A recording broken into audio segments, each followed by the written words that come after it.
Assalamualaikum warahmatullahi wabarakatuh. Perkenalkan, nama saya Selvi Gusnadia, NIM 17087192. Hari ini dalam mata kuliah seminar, saya akan mempresentasikan tentang tinjauan pustaka. Mata kuliah seminar sendiri diampu oleh Bapak Irfan Arifianto, SPD, MPD. Baik, kita akan masuk ke materi pertama, yaitu tentang pengertian tinjauan pustaka. Pengertian tinjauan pustaka ada menurut beberapa ahli. Ada 4 ahli yang merangkum tentang pengertian tinjauan pustaka. Yang pertama yaitu Hofstadter dan Heisler. Mengatakan bahwa tinjauan pustaka merupakan sebuah saran yang mencakup pada bagian-bagian penelitian seperti pendahuluan, pembahasan, dan kesimpulan. Yang kedua ada dari Lidi. Tinjauan pustaka merupakan uraian yang harus berisi tentang ungkapan-ungkapan penelitian sebelumnya yang serupa dengan penelitian yang akan kita lakukan.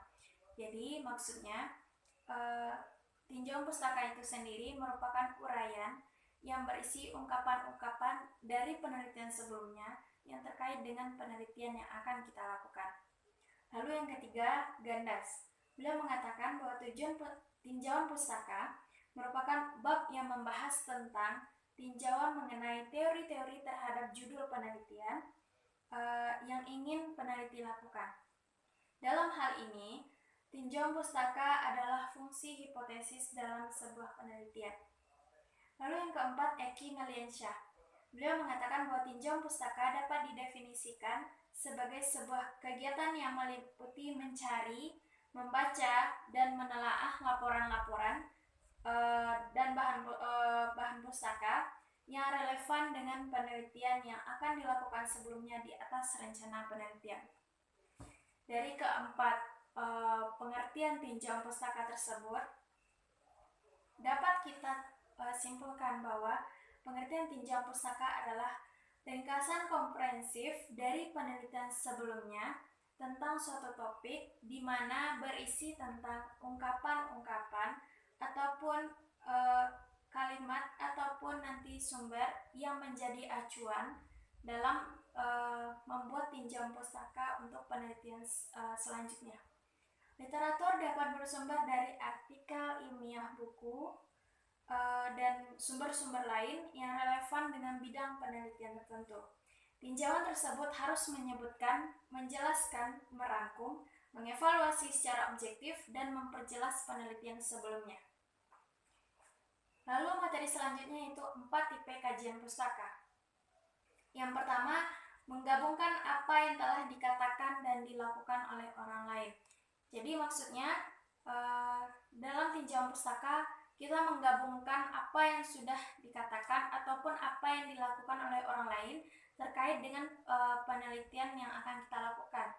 Seperti contoh, pada penelitian sebelumnya terdapat pendapat ataupun opini dari orang lain yang kita gabungkan untuk nanti dirangkum menjadi tinjauan pustaka. Lalu yang kedua, mengkritisi penelitian dari para peneliti sebelumnya. Jadi maksudnya adalah ketika kita membaca atau kita menjadikan penelitian sebelumnya sebagai acuan, di sana kita juga mengkritisi penelitian sebelumnya untuk nantinya kita jadikan sebagai acuan dalam membuat kajian pustaka. Lalu yang ketiga, membangun jembatan di antara topik-topik terkait. Nah, maksudnya kita mengumpulkan beberapa topik terkait dengan bidang penelitian kita. Sebagai contoh, kita mengambil bidang penelitian tentang pendidikan. Kita kumpulkan topik-topik yang terkait dengan bidang penelitian. Lalu kita jembatani, artinya kita membuat kesimpulan. Disitulah kita membuat yang namanya kajian pustaka. Lalu yang keempat, mengidentifikasi isu-isu sentral dalam satu bidang. Maksudnya, bidang penelitian kita adalah pendidikan. Nah, kita mengidentifikasi isu-isu sentral yang terkait dengan bidang penelitian kita. Nah, dari isu-isu tersebut dapat kita rangkum nantinya untuk menjadi sebuah tinjauan pustaka atau kajian pustaka. Materi selanjutnya yaitu manfaat tinjauan pustaka. Ada 4 manfaat tinjauan pustaka. Yang pertama, menguraikan variabel penelitian yang harus diperhitungkan oleh peneliti agar tujuan studi atau penelitian dapat tercapai. Jadi maksudnya manfaat dari tinjauan pustaka itu kita bisa menguraikan variabel penelitian yang dimana variabel tersebut harus diperhitungkan oleh peneliti agar nantinya tujuan atau studi dari penelitian itu dapat tercapai. Lalu yang kedua, memberikan batasan kepada penelitian yang dilakukan dengan menunjukkan variabel bebas atau variabel terikat yang relevan dan yang tidak relevan. Jadi, ketika kita membuat tinjauan pustaka, kita bisa memberikan batasan kepada penelitian yang dilakukan dengan ketika kita membuat tinjauan pustaka, kita bisa menunjukkan variabel bebas dan variabel terikat yang relevan maupun tidak relevan. Lalu yang ketiga merupakan acuan bagi peneliti dalam mengartikan teknik analisis data yang dikumpulkan dalam penelitian. Jadi, ketika kita membuat tinjauan pustaka, itu bisa menjadi acuan bagi peneliti untuk mengartikan teknik analisis data, karena dalam penelitian itu butuh atau sangat diperlukan teknik analisis data. Lalu yang keempat, memberikan dasar pemikiran atau alasan pada peneliti untuk menyimpulkan hasil penelitian sesuai dengan tujuan objektif dari penelitian tersebut. Jadi maksudnya, ketika kita membuat tinjauan pustaka itu bisa memberikan dasar pemikiran atau alasan pada peneliti untuk menyimpulkan hasil penelitian sesuai dengan tujuan dari penelitian tersebut. Selanjutnya, cara membuat tinjauan pustaka. Ada 7 langkah dalam membuat tinjauan pustaka. Langkah pertama yaitu identifikasi kata kunci. Mengidentifikasi kata kunci itu mulailah dengan mengidentifikasi beberapa kata kunci atau keywords dalam sebuah penelitian. Nah, ini fungsinya ketika kita akan mencari atau kita akan menemukan bahan pustaka di perpustakaan, kita harus menemukan dulu kata kuncinya. Itu akan memudahkan kita ketika kita akan membuat sebuah tinjauan pustaka. Lalu yang kedua yaitu mencari katalog. Mencari katalog untuk menemukan dengan mudah materi referensi berupa jurnal, artikel, ataupun buku. Namun dengan kemajuan teknologi saat ini, sudah terdapat database terkomputerisasi yang sudah relevan dan juga sudah direkomendasikan oleh peneliti sebelumnya atau para peneliti seperti ERIC, ada SciInfo, ada Social Science Citation Index, ada Google Scholar, ada ProQuest, dan lain-lain. Nah, langkah ketiga yaitu temukan laporan penelitian. Nah, temukan sedikitnya 50 laporan penelitian seperti artikel ataupun buku yang berhubungan dengan topik penelitian. Lalu yang keempat, baca sepintas artikel atau bab.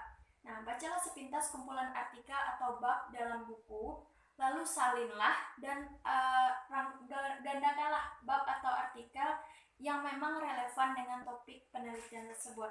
Dalam proses ini, pastikan bahwa artikel atau buku tersebut cukup memberi kontribusi yang memadai untuk tinjauan pustaka. Lalu yang kelima, memulai merancang peta literatur. Mulailah merancang peta pada literatur karena peta literatur merupakan sejenis gambar visual yang menampilkan pengelompokan literatur berdasarkan topik penelitian. Peta inilah yang nantinya akan menggambarkan bagaimana penelitian kita memberikan kontribusi pada literatur yang ada. Lalu langkah keenam, yaitu buatlah ringkasan. Ini adalah hal yang paling penting. Buatlah ringkasan artikel yang relevan setelah membuat peta literatur. Ringkasan inilah yang nantinya akan dimasukkan ke dalam tinjauan pustaka. Nah, masukkan referensi relevan dalam tinjauan pustaka dengan menggunakan petunjuk penulisan yang sesuai. Nah, kita masukkan nanti referensi relevan yang sudah kita cari tadi berdasarkan petunjuk penulisan yang sesuai, yaitu menurut APA atau American Physiology Association. Lalu langkah ketujuh atau langkah terakhir yaitu kita membuat tinjauan pustaka. Setelah membuat ringkasan dari beberapa literatur yang kita peroleh, kini saatnya kita membuat tinjauan pustaka dengan menyusunnya secara teoritis atau berdasarkan konsep penting. Jadi itulah ketujuh langkah dari membuat tinjauan pustaka. Baik, sekian presentasi saya pada hari ini. Apabila ada kesalahan dan kekilafan, saya mohon maaf. Terima kasih. Assalamualaikum warahmatullahi wabarakatuh.